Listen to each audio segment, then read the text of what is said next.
Kenapa ada antara remaja yang baca dekat tu dia dah blur dan rasa pening walaupun power spek dah betul? Ramai yang confuse antara rabun dekat dengan masalah otot mata. Rabun dekat ni sebenarnya dia faktor usia. Kita panggil sebagai presbyopia. Biasanya bermula pada umur 40 tahun dan ke atas sebab lens ataupun kanta mata ni dah kurang elastik.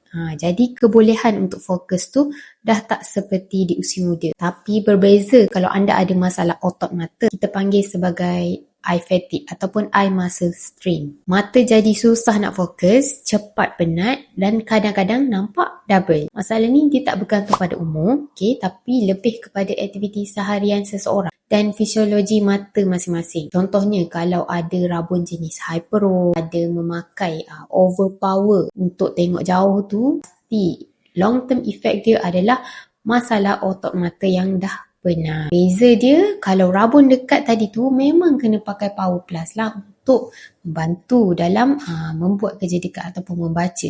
Kalau untuk masalah otot mata, walaupun kita bagi power yang betul untuk dia pakai, tetap akan ada masalah otot mata tadi. Simptom-simptom yang seperti saya sebut tadi, kita perlu tambah vision therapy ataupun exercise untuk bantu improve supaya otot mata tu menjadi normal balik. Statistik dah menunjukkan hampir 60% orang dewasa yang buat kerja depan skrin ni mengalami simptom masalah otot mata tanpa disedar. Kalau anda ada masalah mata cepat penat walaupun dah pakai spek, jangan terus tukar power.